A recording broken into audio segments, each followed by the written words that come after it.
Le premier sujet sur lequel on va débattre tantôt est assez costaud.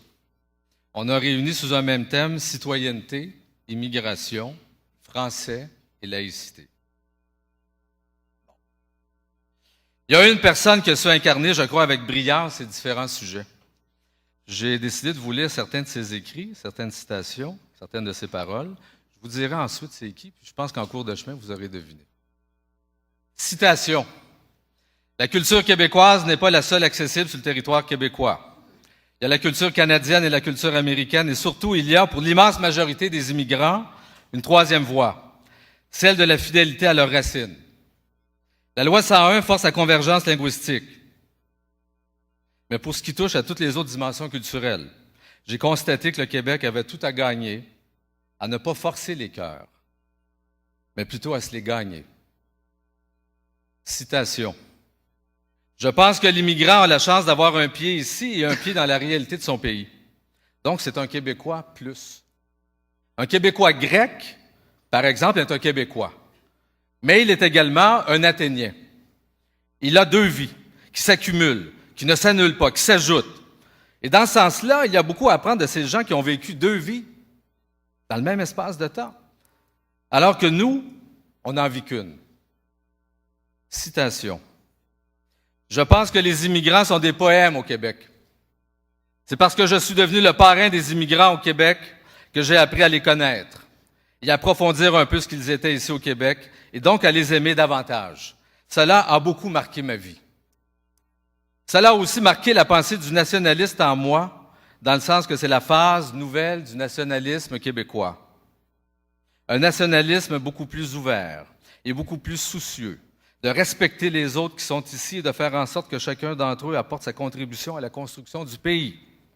Au début, on pensait qu'on ferait le pays tout seul ou presque. Maintenant, on pense qu'on doit le faire avec les autres.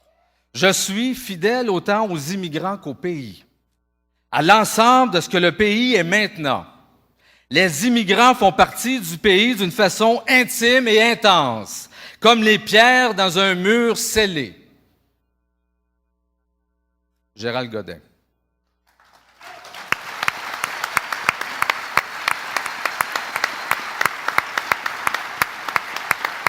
On s'est éloigné de cette vision. Au cours des dernières années, je pense qu'on a eu des politiques, des stratégies, nous, au Parti québécois, qui ont creusé, malheureusement, des fissures entre notre parti et l'immigration, entre notre parti et la jeunesse québécoise. On aura beaucoup à faire pour réparer tout cela, pour rétablir la confiance. Puis ça, ça se fait comme dans une famille.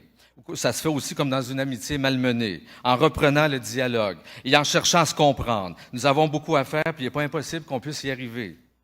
Pour ma part, il est devenu très clair que le projet du pays se conjugue à la diversité culturelle du Québec, avec toutes les pierres de ce mur. Je suis acquis à la laïcité, mais la laïcité se fera dans la construction de majorités citoyennes, dans le dialogue, jamais par la rupture. Le français est notre langue commune. Il s'étendra au cégep et dans tous les milieux de travail, mais toujours dans le respect des minorités. Toujours dans le respect des minorités. Nous gagnerons les cœurs ou nous ne gagnerons pas. Le français est notre langue commune, bien sûr. Et moi, je suis partisan d'étendre l'application de la loi 101 au cégep. Il y a tous les milieux de travail.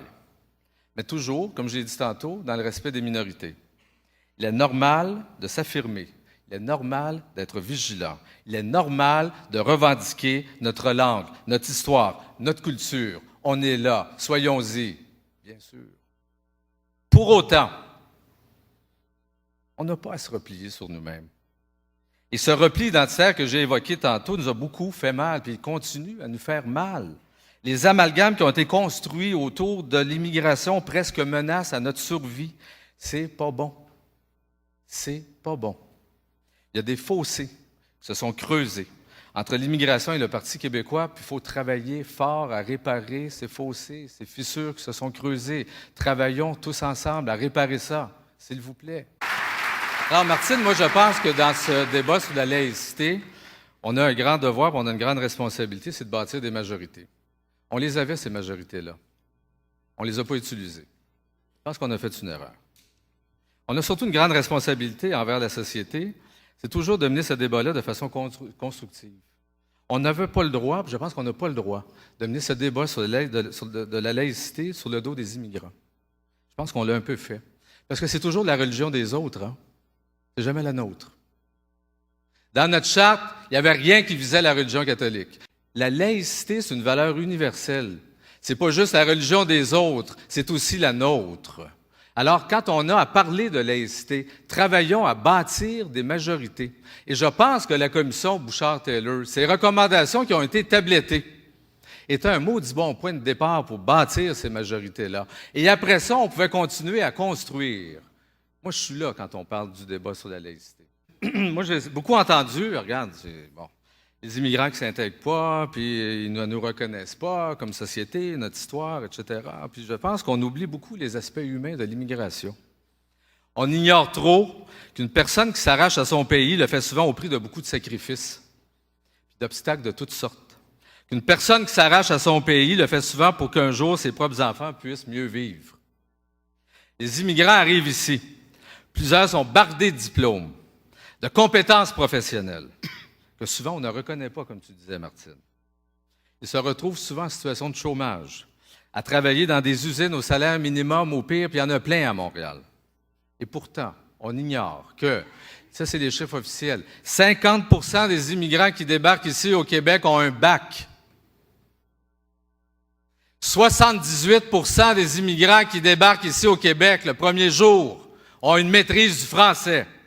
La grille de sélection pour les immigrants, elle fonctionne. Ce qui ne fonctionne pas, c'est quand ils débarquent ici parce qu'on manque de structures d'accueil, parce qu'on a coupé dans les structures d'accueil.